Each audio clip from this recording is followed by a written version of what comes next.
Thank you very much, and apologies for the slightly late start. It's entirely my fault, stuck in Delhi traffic. But I'm delighted that we are here to confront one of the compelling questions of our time. Is the end of the liberal order upon us? And juxtaposed with a slightly unrelated question, is it the beginning of the Asian century? There has been an increasing conviction, as you all know, that the system that was established in 1945, underpinning the new global consensus, the Bretton Woods institutions, the United Nations, the liberal international order, which was of course upheld by Western democratic institutions, and which seemed in many ways to reach its peak with the end of the Cold War, is now in tatters while a new Asian century rises, and Asian countries, notably China and India, triumph, doing what the West had in the past taken for granted as its domain. Now, we've got some very interesting voices here to address these questions. I'm going to start with the former Prime Minister of Canada, Stephen Harper. In interest of time, I will not be going into anyone's individual biography, just a one-sentence, one-phrase description. So with that word, let me hand over to Stephen Harper. Great, thank you very much, and wonderful to be back here at Raisina. Look, I'll try and address the question this way. I don't think there's an inherent tension between a liberal international order and an Asian century. I'll maybe come back to that a little bit, but I think it matters a lot in terms of what we understand as this liberal international order. I would say in maybe the most extreme form, which is probably post-Cold War, the idea that in maybe some significant ways, national sovereignty would actually be overridden by global institutions. We talk about things like the extension of human rights and democratic governance as a matter of principle, of right to protect, for instance, in international law.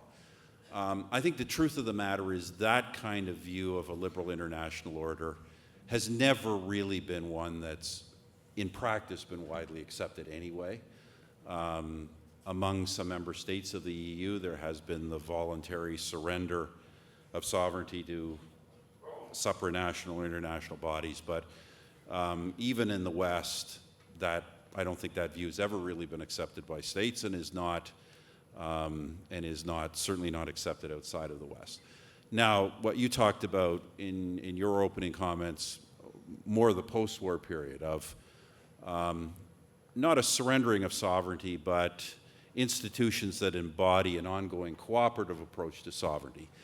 International economic institutions like the World Bank, the International Monetary Fund, certain established practices, United Nations, international security through the Security Council. I think we can say that there's been some erosion of that. I'm not sure we can point that to an Asian phenomenon. There are countries in parts of the world that are and forces that are questioning some aspects of traditional international cooperation, certainly in the trade area.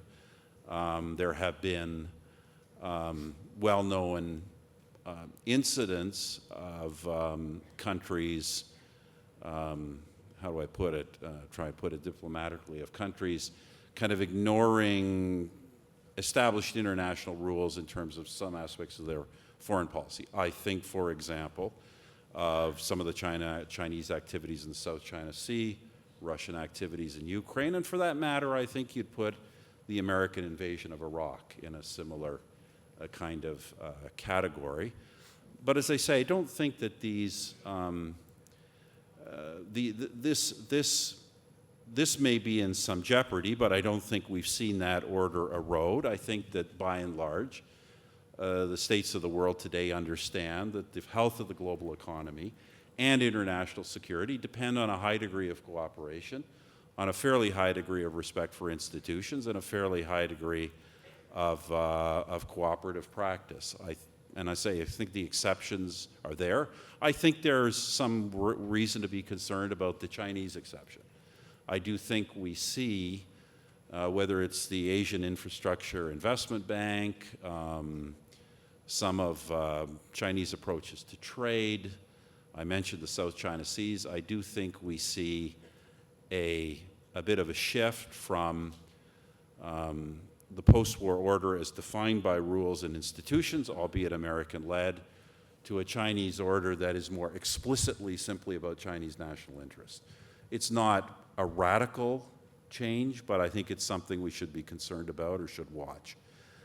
The third interpretation, maybe not the word liberal, but of international order, is simply the old Westphalian interpretation of guiding principles of state sovereignty. And beyond some of the military things I mentioned, I think the one and only real challenge to that kind of order is, frankly, jihadism, which is a pre-Westphalian notion that there are transcendental values that need to be imposed outside and beyond the state system, and even the state system itself should be abolished. Now, look, obviously west of India, parts of Western Asia, Northern Africa, I think we see this as a very real concern in certain regions. And obviously the threat of global terrorism, particularly jihadist terrorism, is something that affects all of us. But is this actually a threat to the world order as a whole? I think we realistically have to say not. Big security concern, but not a threat to the order. So, and let me just wrap this up in terms of what does the rise of Asia do to the liberal world order? Does it threaten it or not? I think it maybe threatens to transform the power relationships, not in ways that should fundamentally endanger the order, but I think it makes a big difference who leads that. I think, to be blunt here, if it's strictly China as the emerging power, I think there are more threats to the liberal aspect of the world order than, say, if it's a free and democratic society like India that is also playing a major role in the power structures of the future. Let me push you a little bit on your earlier point, though, about liberal international institutions, because if you look, for example, at something like the Bretton Woods institutions, right, those who are sitting on top of them have been notoriously reluctant to admit new interlopers. So till, what was it, January, February 2016, the Chinese had the same weighted vote as Belgium, until the US Senate finally implemented what had been agreed in Pittsburgh in 2008. Now, the question that comes up is this. What does China do? It goes off and sets up the Asian Infrastructure Bank. It sets up the New Development Bank under BRICS. It's basically saying, okay, so if you won't give us a different playing field, we'll go and build our own playing field. Isn't that the construction, incipient, of an alternative international order? And can we not criticize the custodians of the international order for not having the imagination to accommodate new countries in it? Well, I would broadly agree with some of the things you said. I was obviously part of the process that came to an agreement to alter voting shares at these various international financial institutions. But the fact of the matter is, there was pretty rapid and broad acceptance when we engaged in that dialogue on what needed to be done, and we came to an agreement. And unfortunately, it really was essentially the US Senate that held up the agreement. There was pretty broad consensus around this, including from successive American administrations. So I think that was unfortunate. That partly explains the Asian Infrastructure Investment Bank. But I would point out, and where we should be concerned, is that the Asian Infrastructure Investment Bank is still fundamentally different. And that is not merely trying to shift, as I read the structure, and I continue to read the structure, not merely trying to shift from a bank where certain countries had more say and others had less to a change in shares, but one where the bank was still fundamentally decided by a consensus versus one where the Chinese essentially just set the rules by themselves. And I think that we should be a bit concerned about, even if I understand the frustration that contributed to that process. Fair point. Thank you, Prime Minister Harper. Let me turn to a second voice, Ina Lepel, Director General for Asia and the Pacific at the Federal Foreign Office in Germany. You have the floor. Well, thank you. I would first of all point out that in our understanding, the liberal international order is not and has never been a static concept. It evolved over time, and it has seen several different environments in which it has worked fairly well. So in the 20th century, from the ashes of the Second World War and the bedrock and foundation, as you said, of the Westphalian order, a bipolar world emerged, and the structures of international governments like the UN and Bretton Woods institutions were created. But the system was greatly hampered by the fierce antagonism of the two blocs, who did not always play by the rules. And after the end of the Cold War, there was indeed a unipolar moment, and the proclamation of the end of history by a famous American political scientist. At that point, it looked like Western liberal ideas in politics and economics, such as democracy, human rights, and free trade, seemed to have prevailed at last and for good. But of course, the end of history didn't last long.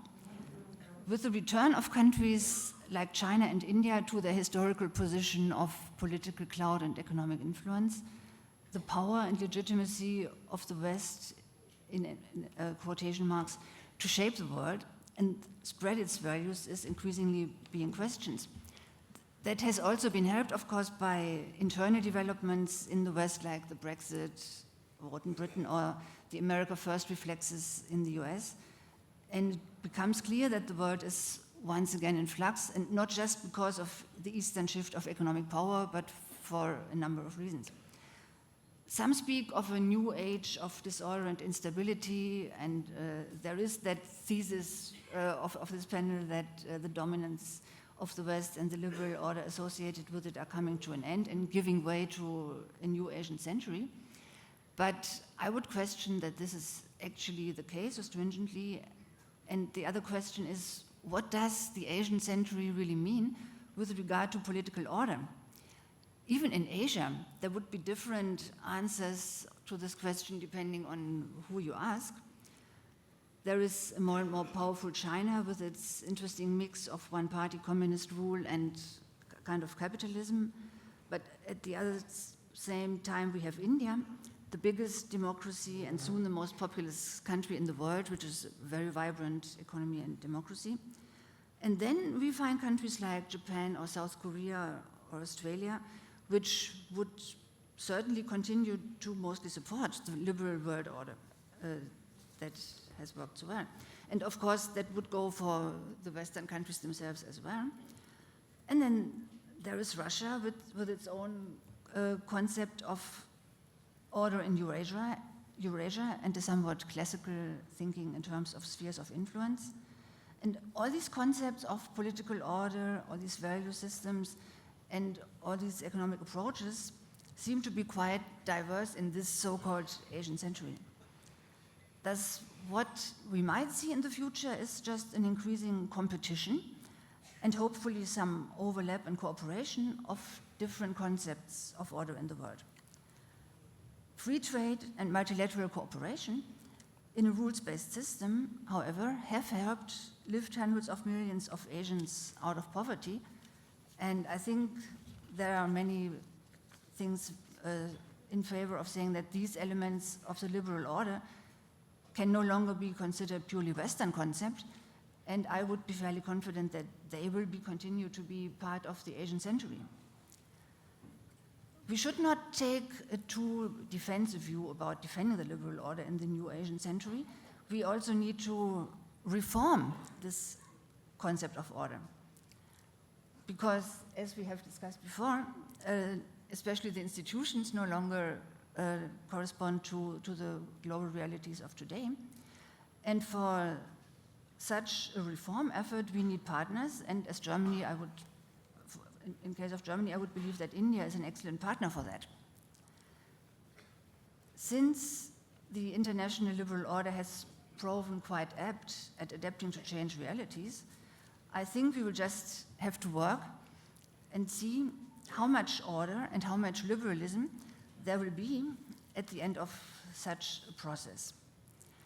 Certainly, ideas of democracy and human rights will be subject to more competition maybe than they used to.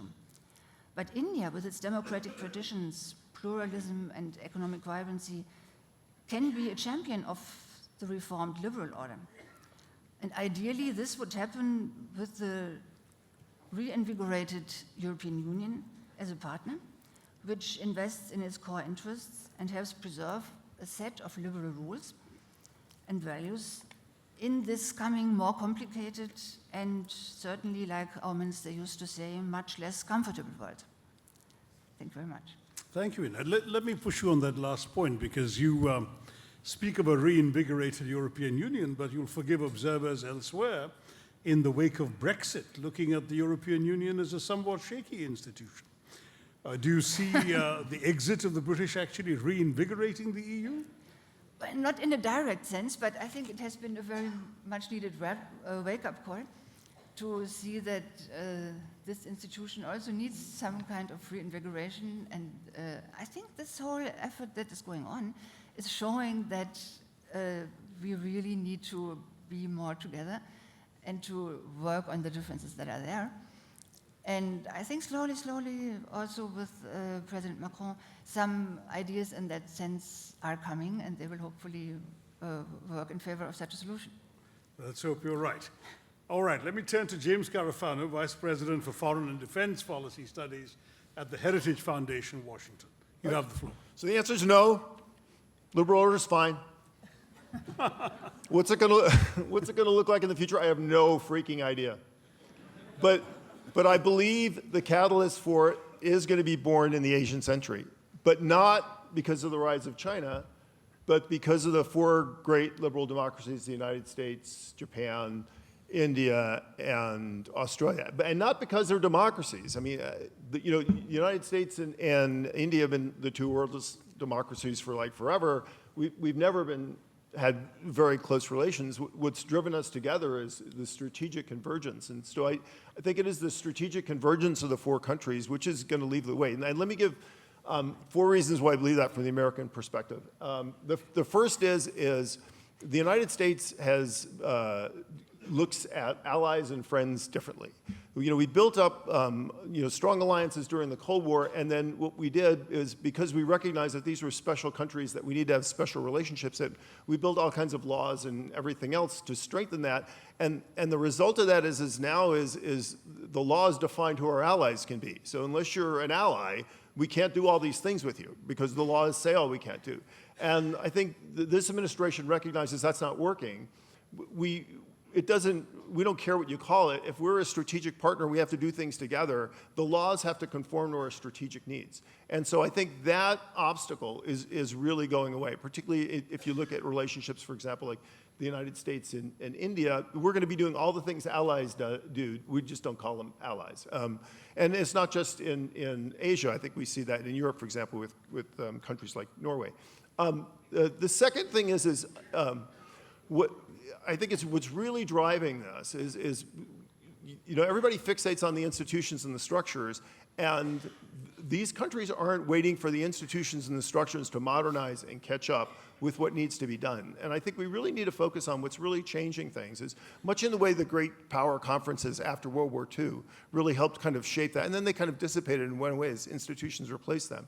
The trilaterals, whether it's US, India, Japan, or India, Japan, Australia, and the Quad, US, India, Australia, and the United States, this, I think, is where a lot of the hard work is really getting done. In not just kind of helping thinking what are the roots of the road, but aligning the power structures underneath that, because rule-based orders are there because somebody is there to enforce the rules. And so I think that hard work's already really started. The third one I say is this concept of the Indo-Pacific, which is, I think, key for the United States. If you really unpack our strategy, there's a commitment in the United States that for us to be a global power, we really need peace and stability in 3 key parts of the world: Asia, the Middle East, and Europe.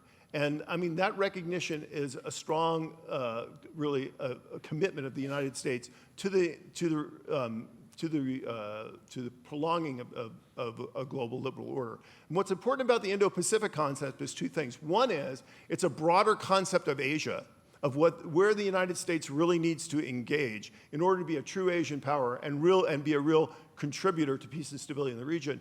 But more importantly, the Indo-Pacific concept links the three critical regions together: Asia, the Middle East, and Europe. And I think it really does reflect this kind of global perspective that's going to emerge out of the cooperation between the four countries. And the last is I think we have reached a pivot point. You know, I think we floundered a lot post-1989 into what we all needed to do in the world. I mean, if you look at the United States, we just, jumped from Bush to Clinton to Bush to Obama, and everybody kind of did their thing because we didn't have really, I think, a driving bipartisan consensus in the big things that really needed to get done. I think that's changed. I think the changes that leaders like Modi and Abe and Trump are making are not just political changes because they're a different political party or they have a different thing or something.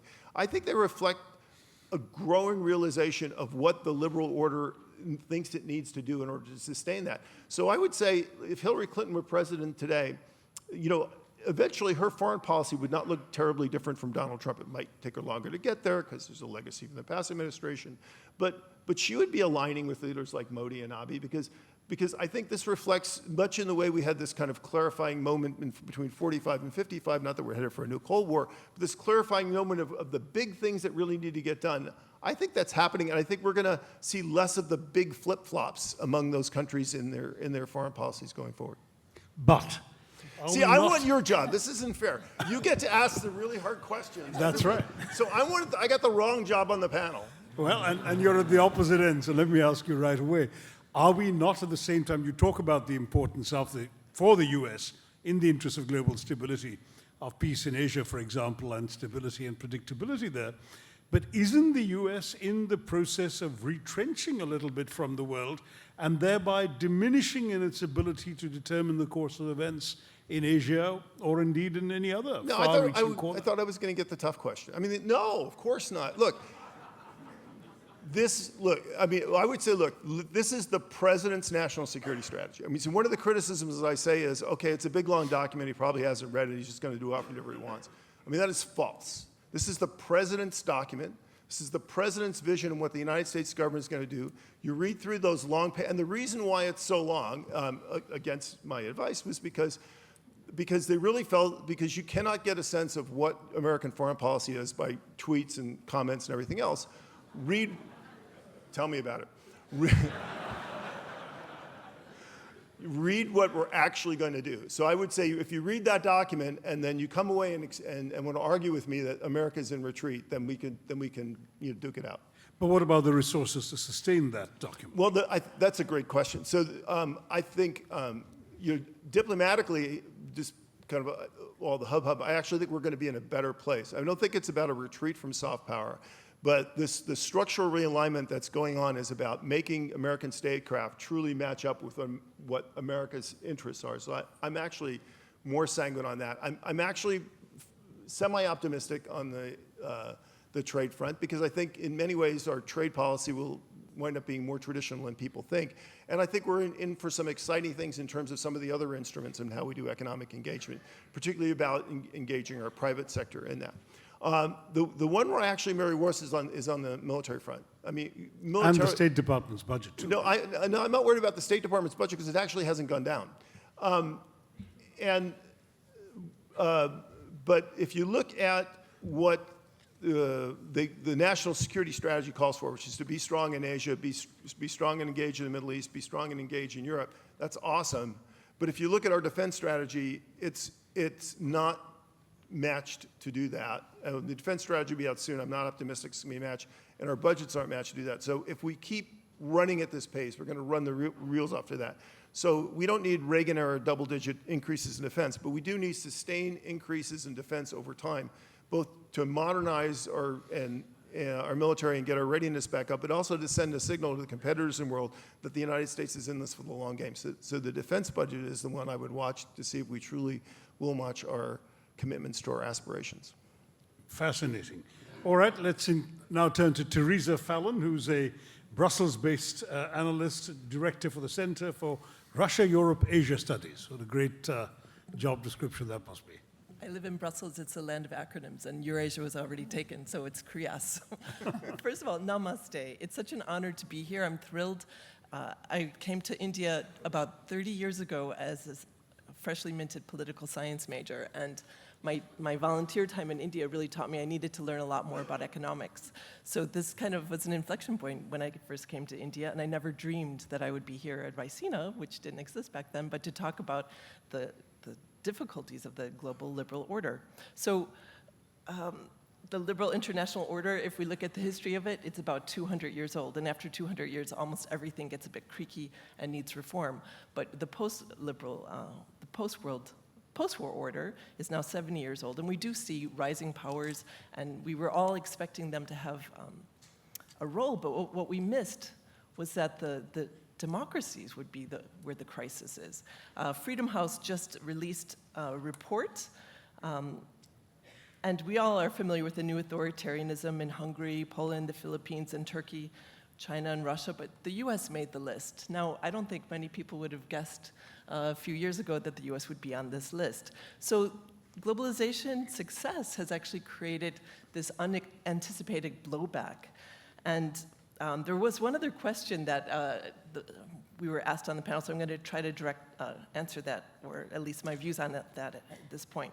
One of the questions we were asked is, has globalization success paradoxically led to convergence of values between the governments of East and West? So in Washington, D.C., I'm a neutral analyst. I'm supposed to, try to be a neutral observer and try to figure out what's going on. So I try not to take any position, just try to figure out where we are headed. But there were panda huggers in Washington, D.C., there were panda sluggers in Washington, D.C., and we've seen an evolution that once China became a member of the international system, once they joined the WTO, they would become very much like the rest of the liberal democracies. But we haven't seen that happen, so this was an unanticipated consequence. But what has happened is that China has influenced the West more than the West has been able to influence China. For example, I can think of a recent Cambridge University Press, the acronym is CUP, one of the leading journals in the world. Well, in order to get into the Chinese market, they were asked to censor many of their articles, and they agreed to this. So when a well-known academic journal will do anything, really, even self-censor, to get into the Chinese market, we have to ask ourselves, do we really believe in the values that the West or the liberal democracies espouse? And I can think of another example. I don't want to just pick on Cambridge University Press, which actually reversed their decision after outrage around the world by academics. But another publisher, a German publisher, Springer, has also agreed to self-censor. So we really have to wonder, is it just the rise of another power, or is it the erosion of values within the system?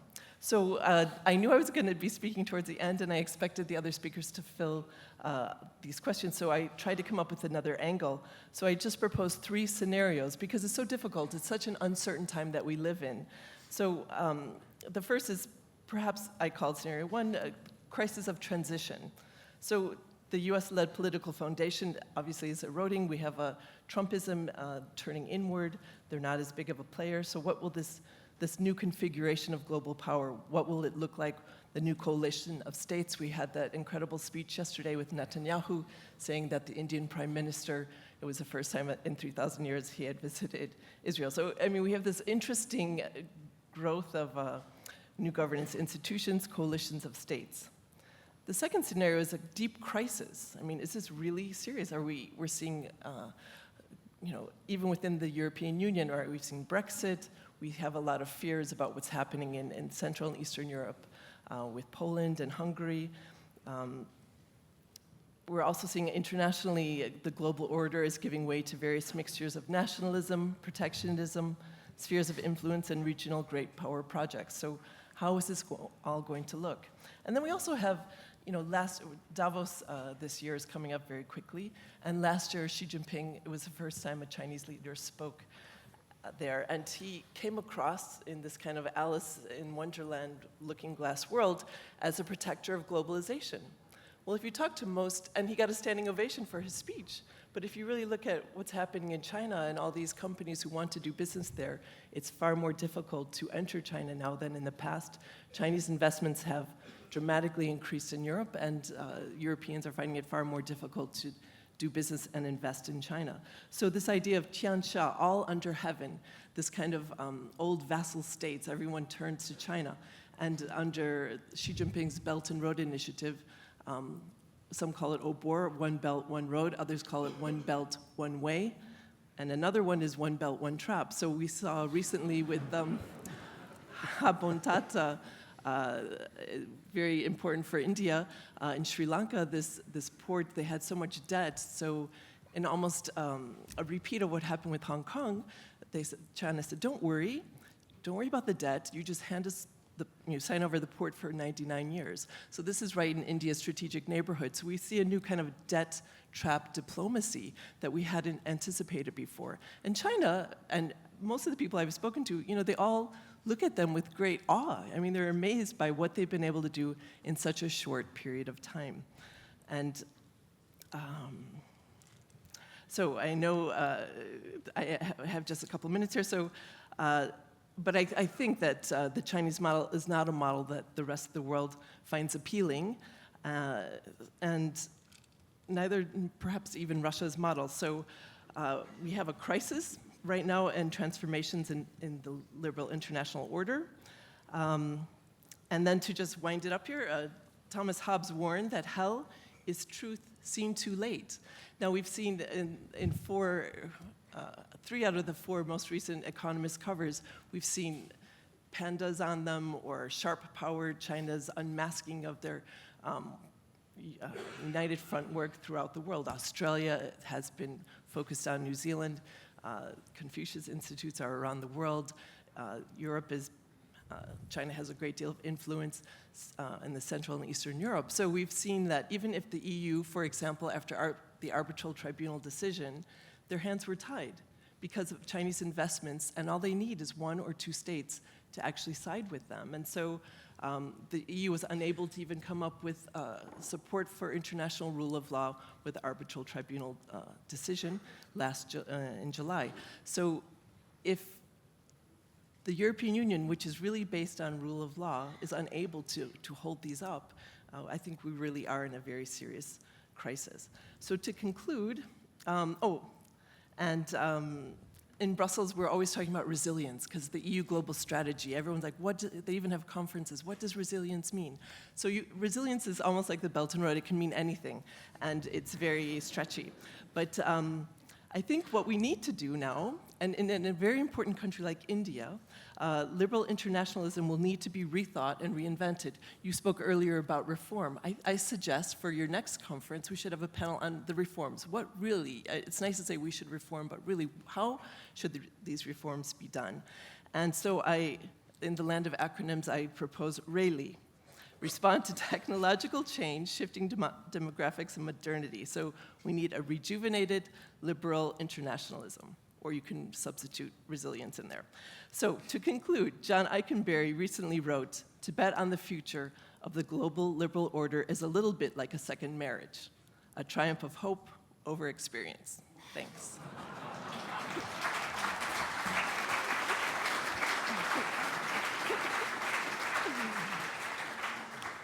Allusions to marriage always work very well, as you've noticed, adult audiences. Just to say, though, that when you talk in terms of what kind of order, what's interesting about today's challenges to the liberal international order is, in fact, unlike, say, Germany and Japan at the beginning of the 20th century, what countries like China and India at the beginning of the 21st seem to want is just a place at the high table. They don't want to upturn the existing order. They want to be accommodated within it. And so what they're really asking for, I mean, in international affairs, you're either at the table or on the menu. And they want to make sure that you can make room for them. There seems to be some reluctance to make room for them. As you pointed out earlier, AIIB, because the US Congress wouldn't vote for them to have an improved position at the IMF. So I do understand China's frustration. And would they have gone ahead, even if they had the reforms, would the AIIB gone ahead? I suspect it would, because why would you keep investing in US bonds when you have all these reserves and you can actually improve your neighborhood and buy a lot of friends and improve infrastructure and grow markets? So I think China wants room at the table, but I think that their heft and their long-term strategy. I know no one likes to think China has a strategy, but that's the best strategy of all, letting everyone think you don't have a strategy. So I think that they have a very, and I admire, I mean, I'm amazed by what they have been able to accomplish. Yeah. You have to stand in awe. If you look at what China was like 30 years ago and where they are now. So I agree that these international institutions are creaky and they need updating. And that means that maybe some countries like France and Britain might have to rethink their positions. And that's something that nobody wants to talk about, especially in Europe. But I think we do need to update. Maybe we'll get someone from the audience to talk about it when we turn to them. Final voice from the panel, Igor Morgulov was Deputy Minister of Foreign Affairs of the Russian Federation, looking particularly at Asia. You have the floor, sir. Thank you. Thank you very much for inviting me to be a part of such a distinguished panel. And also thank you for giving me the last word, because as they say, the last word is, remembered best of all. Let me mention just a couple of points, given that a lot of ideas were already presented here. First of all, I would like to say that Asia is not a purely geographical concept anymore. It is a dynamically expanding political and economic space, which literally draw in others, non-regional actors, entire regions. And we witness how barriers dividing civilizations for ages, for centuries, are being erased here now. And what is really important, it is Asia, not the Western world, who is leading this process, who set pace for this process. So East is East and West is not working anymore. Asia, this is my second point, displays to us new methods and new models that are fundamentally different from what we see, for example, in Europe, where so-called pan-European conscience is promoted. It means that in the core, here in Asia, we are looking for not standardization and unification of everything. We are not talking about pseudo-tolerance here, often resulting in rejection of traditional values and views. But we are talking here in Asia about creative interaction within the framework of various political systems and various ways of life. Diversity, this is a very important word in my view. And implementing such approach in Asia is all the more important given the fact that the space of constructing cooperation globally is unfortunately shrinking due to the fact that so-called liberal West is unwilling to recognize objective reality of the new multipolar world which is emerging and in which countries like India, China, Russia, ASEAN are new poles, new centers of gravity. My third point would be that Asia, and to be precise, not the Asia, but ASEAN, which I have already mentioned, this association gave to the world the concept of connectivity. Never before we heard this word. I mean, we were talking about, globalization or building unions based on geography or politics or blocks, but never before we were talking about connectivity. And today's Asia has a growing desire not to be divided by blocks or by unions, but to build a common space of interaction and mutual interest. In trade and economy, it manifests itself in determination to build a common open and non-discriminatory market, ensuring equal access to existing economic opportunities. These are exactly the basis on which ASEAN is functioning, on which Shanghai Cooperation Organization is functioning, and also Eurasian Economic Union, to which Russia is a member. And by the way, let me congratulate India with accession to Shanghai Cooperation Organization in July last year. And point number four, speaking on economic front, this is exactly the idea of harmonizing the emerging integration networks and creating coalition for the shared growth that lays behind the idea of President Putin of the greater Eurasian partnership, which he put forward in December 2015. And Russia hoped that this partnership will include members of course, Eurasian Economic Union, but Shanghai Cooperation Organization as well, and ASEAN countries as well, but not only them. It is open to all Eurasian nations and blocs, including European Union. European Union is also welcome to participate in this great Eurasian endeavor. And finally, on political front, here we also see diversity. I mean, Asia demonstrates leadership in developing multilateral formats, as well as promoting network diplomacy, which help us to, find collective answers to the challenges which we have and which we all know. And I also want to mention here ASEAN-led mechanisms like EAS, Eurasian East Asian Summits, ARF, ADMM+, Shanghai Cooperation Organization, and others. So our region is moving forward through consolidation potentials of the leading centers of power, which is crucial for the new multipolar world. The three largest Asian nations, Russia, India, China, as well as others, are among those who jointly search for effective answers to key global and regional issues. And we believe that such collective and well-coordinated approach helps us to create huge positive energy in the region. And also, I want to mention that Russia is proposing, actually we launched already a multilateral dialogue on regional security architecture. We believe that it is needed for Asia. We need some efficient systemic response to the complex challenges that we have.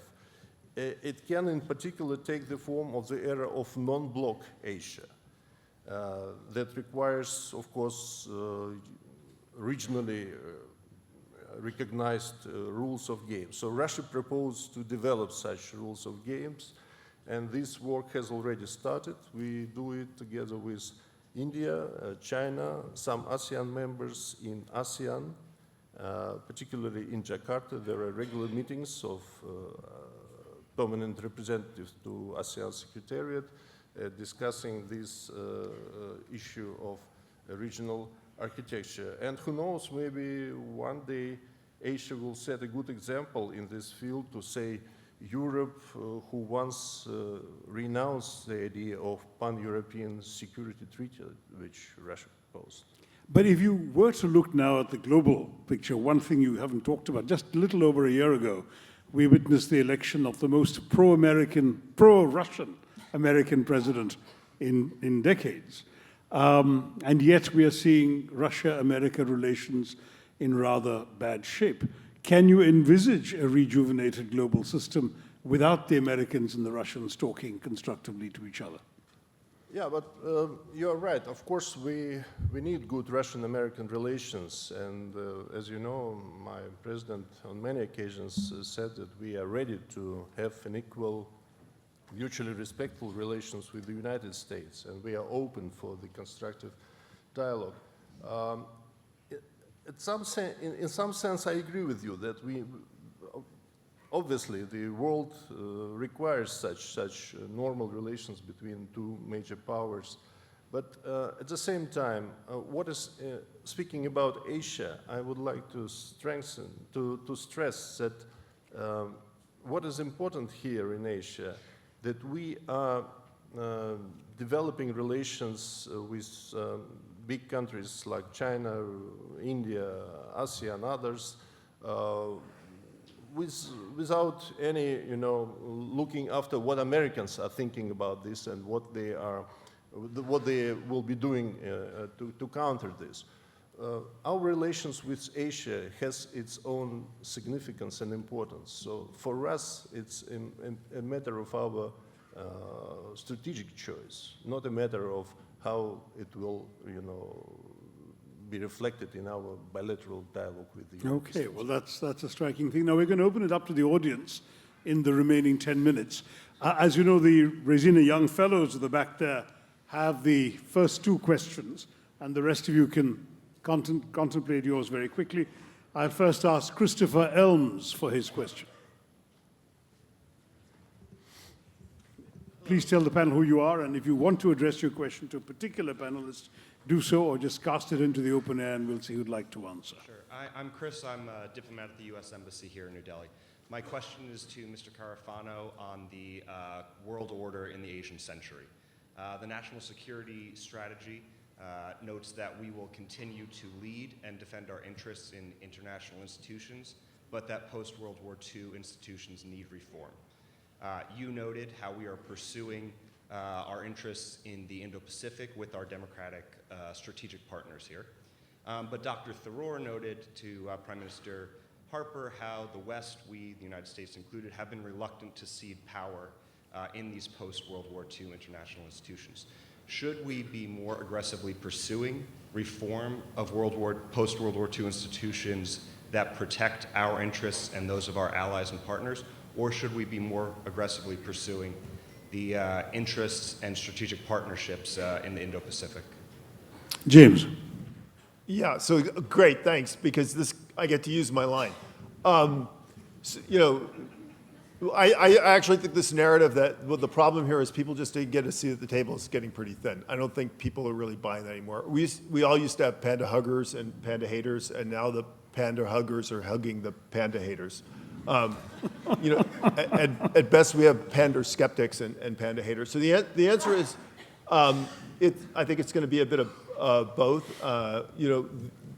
The institutions cannot reform themselves, and I think what you're seeing is states are leading the way in establishing new norms. And I imagine what will happen is some of the institutions will conform to the new norms and they'll remain because they're useful, and some, like the League of Nations, will get supplanted by other ones. So I think it's premature to talk about what is the structural system of the next couple of decades going to look like when we're done. I don't, this presumption that somehow this stuff comes out of whole cloth. It's not like in 1945 we knew exactly which institutions were going to make it and which ones didn't. They evolved over time, and I think that's what we're going to have here again. So I think just take the notion off of we know exactly what an institution is going to look like. They're going to evolve to meet the needs of the future, and so it's premature to answer the question of which ones are going to be there and what they're going to look like. But keeps us employed for the next couple of decades. That's all I care about. Actually, that is a fair answer, Chris. If you look at the UN Charter, for example, the way the UN was envisaged, if you read, for example, Chapter 7, it's very different from the way in which the UN actually worked, but it did meet the needs of the world. Laura Mayer has the next question. Hi, thank you. My name is Laura Meyer, and I'm with SoftBank Robotics. In 2007, 18 billion of cheap capital was invested in solar panel companies in China. And by 2015, 7 of the top 10 solar panel manufacturers were Chinese. So my question is, with the Made in China goals for 2025, how are we in the West going to stay competitive and stay leaders in artificial intelligence, robotics, and all these areas? Because China Japan, and I definitely assume India will be leading the way in technology investment in this area. And my main concern is, from a US perspective, we are focused on saving jobs in dying industries and really focused on political points in our rhetoric by politicians at the state. Are you addressing that question to anyone? Yes, sorry, to either Mr. Carafano or Ms. Fallon. Okay, since James has had a word, would you like to go ahead, Theresa? Okay, thank you. That's an excellent question. I think Prime Minister Harper 2000 might want to chip in okay. also after you. 2016, February, we saw a huge inflection point in Europe because the whole idea is free trade, Asia's far away. I read somewhere an analyst said maybe in 30 years we'll have to start worrying about China. So they have a very different perspective, and many people say we don't do geopolitics. The European Union doesn't do geopolitics. So there was this feeling that they could sell any items to Asia or specifically China, and it wouldn't have any blowback. But we saw with the KUKA sale, Germany has 12 major robotics companies, but KUKA is actually the very best, #1, and China bought it. And there was this wonderful ad on the internet, if you saw it, the KUKA manufacturers had a KUKA mechanical arm play ping pong with the world's leading ping pong player, and I wondered if that's why China's like, that's the one we want, we gotta buy that company. But within 2 months of the sale, analysts have discovered that German engineers are now designing things for the PLA, the People's Liberation Army of China. So this is really a dangerous precedent. And so what we see, and it's not a precedent, it's going on all the time, this technology transfer. And what does that mean for the US? Because if the narrative, it's a very sketchy narrative, because if Europeans are finding it difficult to make their NATO dues, but while at the same time selling high-tech equipment to China, which is fueling the military machine in China, it's really not a very beautiful narrative about transatlantic relations. So I think this, we saw with France, Germany, and Italy submitting a letter to the European Parliament and the Commission about a FDI screening mechanism, foreign direct investment screening mechanism. Now this was a big deal because about 3 years ago, I tried to interview people and I said, it will never happen at the EU level, it will just never happen. And then they would look at CFIUS, so would there be a CFIU in Europe? But CFIUS, as we saw in the US, is also, it's like whack-a-mole. I mean, it's very difficult. They have these rules, but then the Chinese study it and say, well, if we buy under this level of investment and have these shell companies, they are able to do it. So it's very difficult to trace the money, and we see them buy one small Silicon Valley company, and they invest in bigger and bigger companies. So they're able to get the technology, and it's very, very difficult to stop it. CFIUS is actually being reformed, but I really do find it's a battle to keep up. So how are they going to compete? This is when finally the Europeans said, we can't say no to China. Germany is one of the biggest. We see a change in China's investment patterns in Europe, and they're looking at high tech. All the high tech they can't buy in the US, they turn to Europe. So Europe is finally, at least they have proposed a screening mechanism, but because of Chinese investments that already exist in Europe, I don't know if it will get off the ground. Or if it does, it will be a very watered down, weak version. So this is, watch this page, it's gonna be very Watch this space. Stephen Harper, do you want to chip in on this issue, or you? Well, I mean, I could make a comment about the question. There was a kind of a framing in the question that would suggest that, look, the Chinese model is really investing in high tech and oriented that way, and the American model is not. And I don't think that's accurate. I think what's accurate, what's true, is that these are both technological development leaders, but they do it in entirely different ways. The Chinese do it through a state-directed system, state capitalism, and the American model is through private enterprise. And I work with, venture capital firms in the United States that are leading high tech in all kinds of areas. You tend to get very different priorities in the kind of high tech being developed. But both are, this is really a clash of models in a sense, which is going to work. I think the example of solar panels and solar technology is a great one. There has been private investment in that, and for the most part, it's been a failure and unprofitable. The Chinese have decided to go into it in a big way, longer term, not as sensitive to immediate market returns.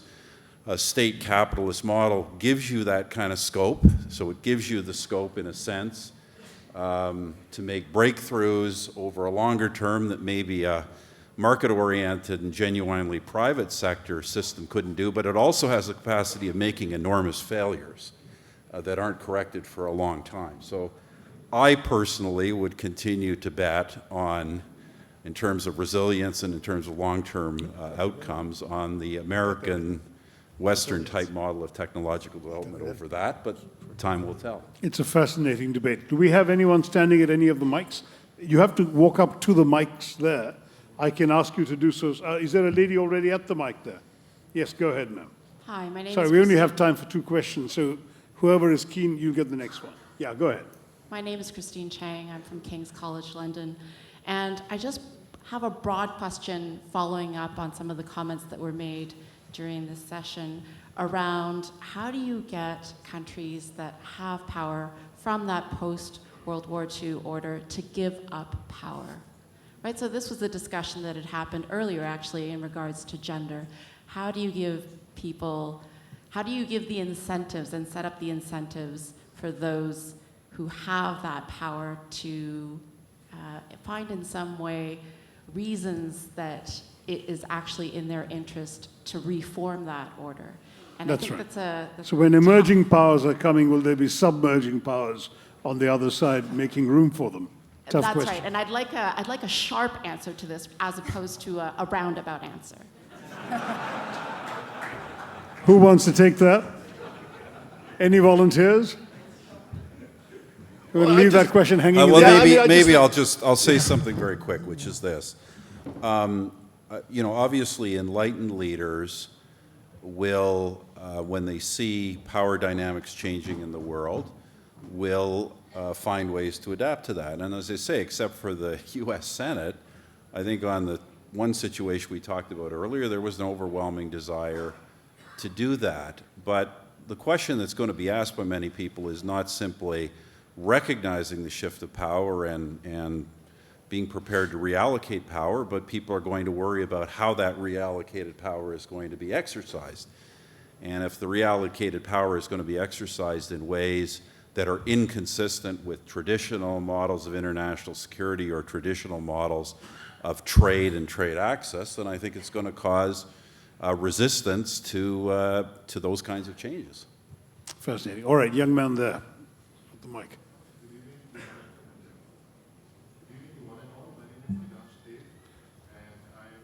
That mic is not working, alas. Can you hear him? Yeah. Good, not well. Good evening to one and all. My name is Avinash Dev and I'm Global Security Advisor for United Nations Sustainable Development Solutions based in New York City. Yeah, I'm really sorry you're going to lose that question. So we can have a question that the rest of the panel can hear. Really sorry, you're unlucky with your mic. Walk behind right here. Walk behind you right here. You have a mic? All right, go ahead. Sorry. My name is Nikita. You have to hold it up to your... My name is Nikita. My question is directed to the panel. Will the liberal order, be it new or the old, will it survive the wave of immigration which we have seen recently? The wave of immigration. Immigration Into into the countries, into Europe, like into we have seen- Europe and America, into the Yeah, West, in other words. Well, All you know, I right, think it's a James? great metric, right? Because the answer is if they're doing their job right, that the causes of great global migration will stop, right? So the question answers itself. If they keep migrating, they failed. If they stop migrating, they've done their job. Ina, in Germany, you've got a migration issue. What's your view on this? Well, I would also say it's a great opportunity for the liberal order to show how it can work, especially the institutions it has created. I think the United Nations are very active in trying to tackle the issue and also in finding fair solutions that are fair to the countries where migrants come from, fair to transit countries, and fair to recipient countries. And well, of course, like Mr. Carafano said, it depends on whether it will work in the end. But I'm fairly optimistic that this is one issue where cooperation can really make a difference. And there can be lots of incentives in trying to work it out. Okay. I'm sorry, I'm getting the clear signal that the next speaker is pawing at the door. Sorry for all those whose hands were up there. Thank you to this outstanding panel for a stimulating discussion.